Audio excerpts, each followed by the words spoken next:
C'est une exposition exceptionnelle parce qu'elle réunit tout le monde, les amoureux du patrimoine avec le château de Montbazillac et les amateurs d'art contemporain puisqu'il y a une expo en ce moment de 8 artistes contemporains. Alors le château de Montbazillac, il est très important en Dordogne parce qu'il est situé déjà à 7 km de Bergerac.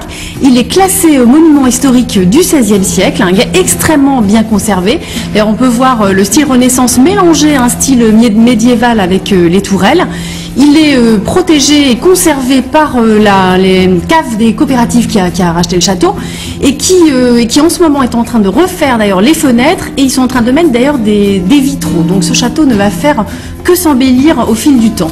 Et qui dit château dit vigne et évidemment il y a des vignes où sont fabriqués un vin blanc liquoreux, excellent, à consommer avec modération évidemment.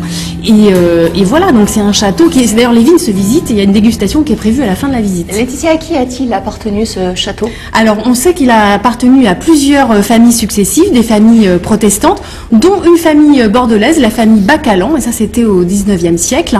Et bon, donc comme je le disais tout à l'heure, ça a été racheté par la cave coopérative qui l'entretient et ça date de 1960. Oui.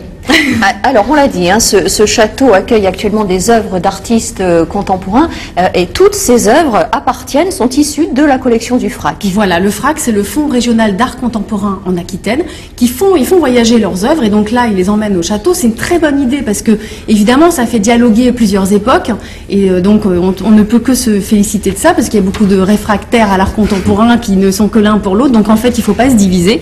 Et je demandais à la guide quelles étaient justement les réactions des visiteurs suite à cette expo et donc effectivement ils sont un peu surpris au début mais après ils adorent et ils se prêtent vraiment au jeu de ce parcours. Alors comment ça fonctionne? C'est un parcours avec 8 artistes sur le thème d'un verbe. Donc il peut y avoir plusieurs verbes possibles, se détendre, construire, penser, enfin il y a plusieurs choses qui sont possibles. Et je voulais vous donner un exemple qu'on va voir sur une photo. Alors elle va pas tarder à arriver. Vous allez voir qu'il y a 2 œuvres sur cette photo. À droite, il y a un cerveau, donc qui fait référence, alors elle est sans titre, mais on devine bien que c'est un cerveau qui fait référence au verbe penser, donc ça c'est Claude Lévesque. Et à gauche, il y a un bouquet de fleurs qui fait référence au verbe se détendre, et là c'est Mogara. Et j'aime beaucoup cette œuvre d'art parce qu'en fait, c'est pas un faux bouquet, c'est un vrai bouquet de fleurs qui est entretenu. Et donc ça veut dire quoi? Mais ça veut dire que embellir son intérieur, c'est un acte artistique en soi. Voilà.